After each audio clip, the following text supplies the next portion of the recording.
한국을 대표하는 공격수 손흥민, 최근 프리미어리그 득점왕에 오르며 다시 한번 세계적인 주목을 받았는데요. 그런데 그럴 때마다 항상 나오는 이야기가 있습니다. 바로 어디로 이적했으면 어땠을까? 아무래도 개인 활약이나 커리어에 비해 팀 커리어가 아쉬운 게 사실이죠. 그러다 보니 이전 링크가 났던 팀으로 이적했다면 어땠을까라는 생각이 들게 만드는데요. 자, 그럼 손흥민이 이적했을 뻔했던 클럽 지금 바로 시작하겠습니다. 1월 16 시즌이 시작하기 전 여름 이적 시장에서 토트넘으로 이적한 손흥민. 이 당시 손흥민은 여러 이적설에 휘말렸었는데요. 토트넘뿐만 아니라 바이에른 뮌헨, 도르트문트, 볼프스부르크, 리버풀에서 오퍼를 받았다고 하죠. 이후 손흥민 본인이 밝힌 내용에 따르면 이때 자신이 이적을 결심했다고 하는데 레버쿠젠에서 아무 이유 없이 경기 중 1순위 교체 대상이었던 게 가장 큰 이유였다고 합니다. 이로 인해 처음으로 소외감을 느꼈다고 하죠. 그러던 중 리버풀과 토트넘이 이적을 제의했다고 하는데 이때 자신의 플레이 스타일과 출전 여부 등을 고려해서 가족과 상의한 끝에 토트넘행을 결정했다고 합니다. 이후 손흥민이 토트넘에서 이룰 수 있는 영광은 우승 커리어 빼고 사실상 거의 다 이뤘다고 해도 무방하죠. 물론 팀이 역사적으로 우승과 거리가 먼 팀이다 보니 우승권을 노리기 힘들어서 일부 팬들은 손흥민이 우승권의 팀으로 이적하기를 바라기도 합니다. 그럼 지금까지 어떤 클럽들과 손흥민이 링크가 났을까요?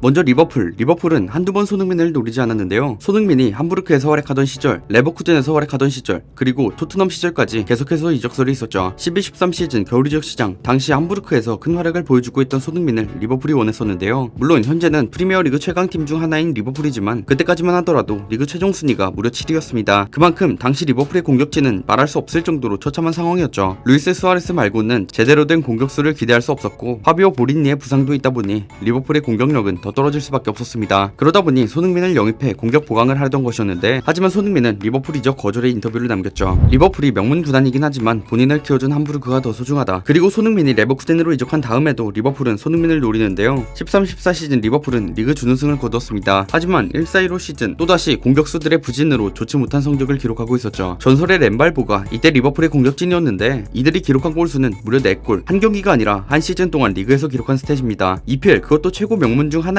전 시즌 준우승팀의 주전 공격 라인이라고는 믿을 수 없는 끔찍한 폼으로 유명하죠. 그만큼 리버풀은 다시 공격수 문제를 해결해야 했고 다시 손흥민을 노렸던 것입니다. 하지만 이때 손흥민은 같이 오퍼가 들어온 토트넘으로 이적했습니다. 그리고 시간이 흘러 21-22 시즌이 끝난 여름 이적 시장, 토트넘의 골드 기자에 의하면 토트넘이 리그 4위에 오르지 못해 챔스를 출전하지 못하게 됐을 때 손흥민을 영입하려고 했다는 이야기가 나오게 됩니다. 당시 리버풀의 사디오 마네와 모하메드 살라가 계약이 1년밖에 남지 않은 상황이었다 보니 공격수 링크가 나오게 된 것이죠. 게다가 리버풀의 감독 위르겐 클롭이 예전부터 손흥민을 원해왔다는 점까지 겹치면서 손흥민의 리버풀 이적이 현실성을 얻게 됩니다. 사실 21-22 시즌 토트넘이 4위를 차지했고 이번 여름 이적 시장에서 대대적인 투자를 감행한 것, 그리고 토트넘의 회장이 레비인 것까지 감안한다면 그가 이적하긴 쉽지 않아 보이기도 했고 손흥민의 남은 계약 기간과 그가 토트넘을 떠나고 싶어하지 않는다는 것까지 생각해보면 손흥민이 리버풀로 이적할 가능성은 거의 없었습니다. 물론 만약 이적을 했다면 손흥민은 당연히 주전을 차지했을 것으로 보이는데 현재 리버풀의 공격 자원을 보면 루이스 디아스, 다르윈 누네스, 모하메드 살라 이 중 왼쪽 윙포워드 자리에서 뛸 것으로 보이는데요. 아무리 전 시즌 디아스가 겨울에 이적해서 좋은 모습을 보여주었다고는 하지만 전 시즌 득점왕을 차지한 손흥민보다 좋은 폼을 보여주었다고는 할 수 없죠. 사실 리버풀의 공격수 중에는 모하메드 살라를 제외하곤 손흥민보다 우위다 라고 할 만한 선수는 찾기 어렵습니다. 지금까지 여러 번 리버풀과 링크가 났던 손흥민, 어느 때든 손흥민이 이적했다면 주전으로 뛸 가능성이 상당히 높았었는데요. 그러다 보니 만약에 이적했다면 그가 들어올렸을 트로피가 아쉽긴 하네요.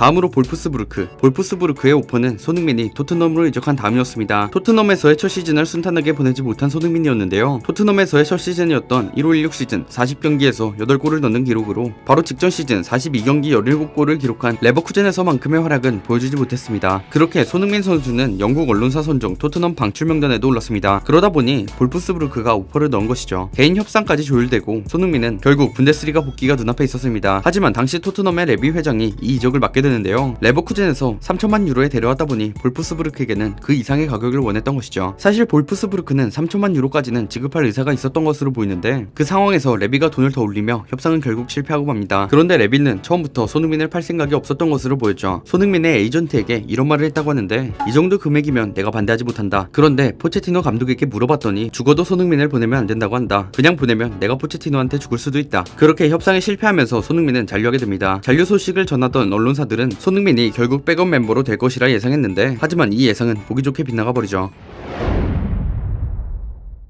다음은 맨체스터 시티입니다. 실제로 맨시티의 감독 펩 가르디올라는 17-18 시즌 손흥민을 강력히 원했다고 하는데요. 하지만 레비 회장의 강력한 반대로 영입 시도 자체가 불발되었다고 하죠. 사실 손흥민이 펩 가르디올라의 맨시티를 상대로 강한 모습을 보여줬다 보니 그를 원할 만도 했는데 첫 만남이었던 16-17 시즌 맨시티와의 첫 경기에서 손흥민은 델레알리의 골에 도움을 기록하며 승리를 차지했고 두 번째 경기는 손흥민의 골로 무승부를 차지했죠. 이후 18-19 시즌에는 챔스에서의 대결이 주목을 받았습니다. 토트넘은 맨시티와의 경기에서 원정 합계 4대4 동률로 원정 다득점 원칙에 따라 준결승에 올랐습니다. 당시 토트넘의 4골 중 3골을 손흥민이 넣었죠. 그리고 19-20 시즌 후반기에는 손흥민의 골로 토트넘이 2대0 승리를 거뒀습니다. 2021 시즌에는 컵대회 포함 총 3번 만나 1승 2패를 거뒀는데 유일한 승리가 손흥민의 골로 이긴 경기였습니다. 21-22 시즌 역시 맨시티전에서 1골 2도움을 기록했는데 그 덕에 리그 2경기 모두 맨시티를 상대로 승리를 기록할 수 있었죠. 현재까지 맨시티를 상대로 통산 9골 3도움을 기록하고 있습니다. 그러다 보니 펩 과르디올라가 손흥민을 원하는 게 이해가 가죠. 물론 레비 회장에게 거절당하며 이적을 하진 못했는데 만약 이적을 했었다면 맨시티에서 큰 활약을 보여주었을 것이라고 생각합니다. 17-18 시즌 역대급 퍼포먼스를 보여준 맨시티는 이후로 라임 스털링, 가브리엘 제주스 등등의 부진한 결정력에 골머리를 앓고 있었는데요. 만약 그 자리에 손흥민이 있었다면 맨체스터 시티의 결정력 문제는 해결이 되었을 수도 있습니다. 게다가 21-22 시즌 득점왕을 차지할 정도로 득점력을 보였던 걸 생각해보면 맨시티에서도 수월하게 주전으로 출전했을 것 같죠.